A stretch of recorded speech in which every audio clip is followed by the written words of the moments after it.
contigo, profe, si me permites, es la geopolítica de la vacuna.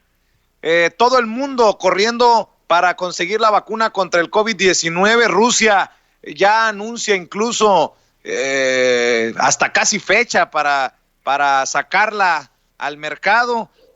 ¿Cuál es tu perspectiva, profe?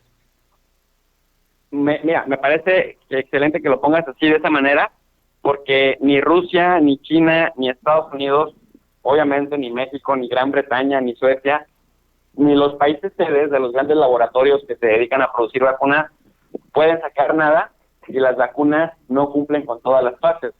Pero ¿por qué le llamamos carrera geopolítica?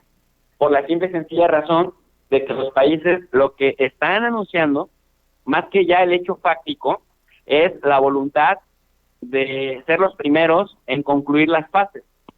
Para que la gente que nos está escuchando nos entienda, estamos hablando aproximadamente de 3 fases.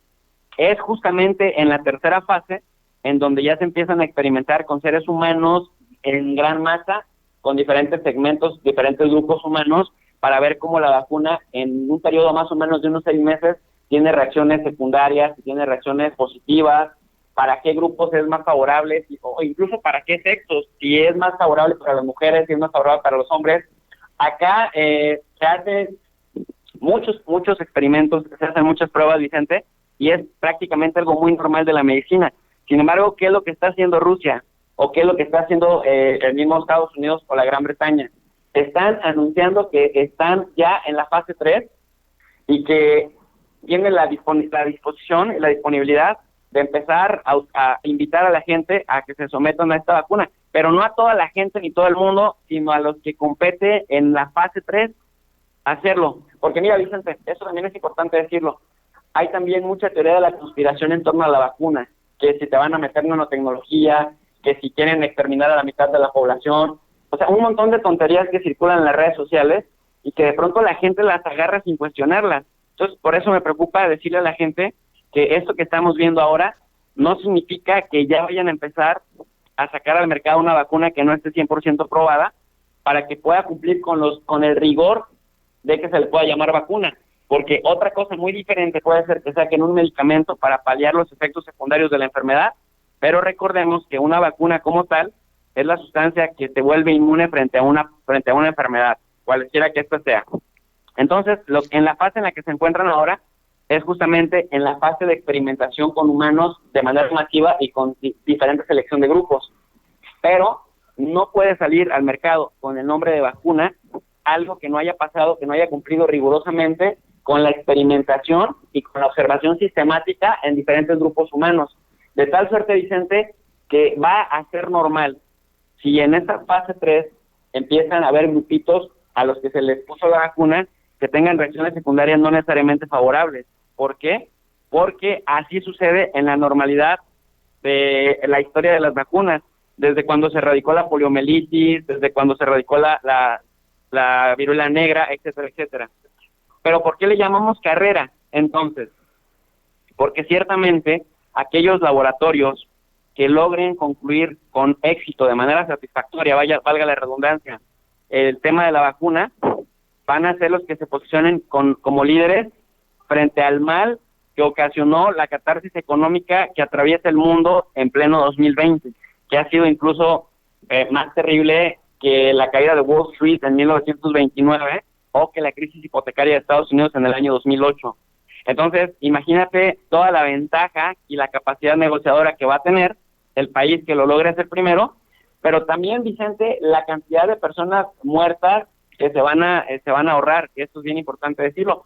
Por eso me parece fundamental que en esta carrera entre gigantes, y cuando digo gigantes me refiero a China, me refiero a Rusia, me refiero a Estados Unidos y me refiero a la Gran Bretaña, me parece sensacional que México, junto con Argentina, sean actores centrales, fundamentales en esta carrera, que también dicen, pues van corriendo muy duro las potencias, pero también vamos pegaditas a ellas.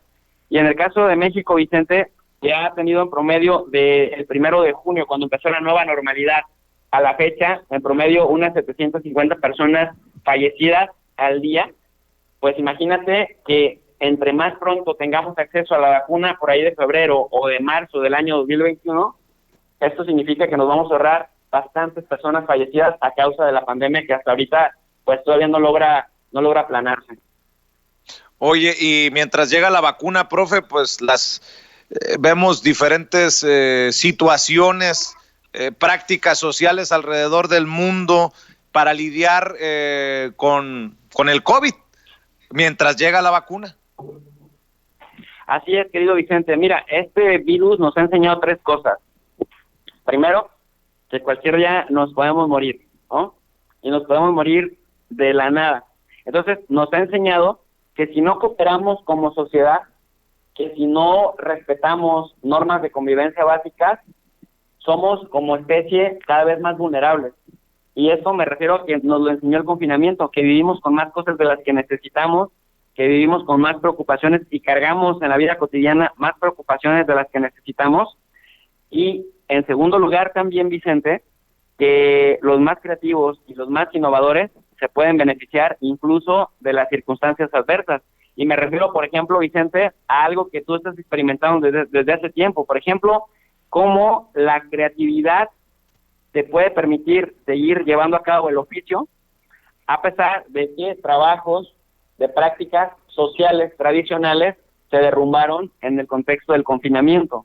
Y me refiero justamente a, por ejemplo, Amazon, Netflix, ustedes, por ejemplo, en los medios de comunicación, cómo a través de las plataformas lograron llegar a más personas. En cambio, quienes realizan prácticas tradicionales, pues sí vieron de alguna manera pues coartadas muchos de los negocios o muchas de las inversiones que habían hecho en impulsar algo, ¿no? En emprender algo. Entonces, ¿qué quiero decir con esto, Vicente? Pues invitar a la gente a que en ese contexto sean creativos y sean innovadores en el oficio que estén desarrollando, porque finalmente lo que pudimos ver más o menos al estilo darwiniano, Vicente, que literal aquellas especies, esto a nivel de darwinismo social, que más capacidad tienen para adaptarse a los entornos cambiantes, son las que sobreviven.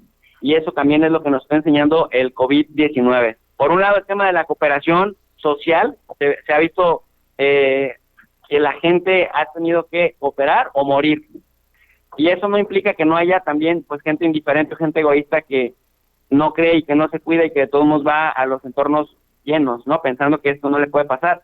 Pero lo que se ha visto es más gestos de solidaridad de las personas que más gestos de egoísmo. Y en tercer lugar, Vicente, ya hablamos entonces de la cooperación, ya hablamos de la importancia de la creatividad y de la innovación en el oficio que desarrollas, y que, por ejemplo, plataformas como Netflix o plataformas como Amazon salieron adelante, el mismo Zoom, etcétera, mientras otros negocios cayeron.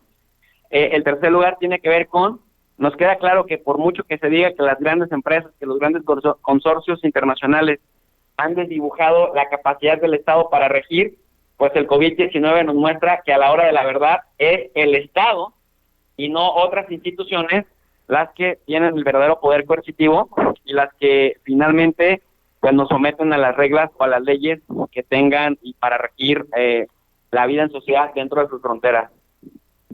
Mi querido profe Jesús López Almejo, ¿qué te parece si dejamos el tema pendiente que quedamos ahí para que lo abordes en tu canal de tu profe de RI o para cuando nos gustes acompañar aquí en Sin Censura, si te parece, profe? Y también le voy a pedir a la gente que te apoye en tus esfuerzos independientes. Muchas gracias, querido Vicente. Me parece bien.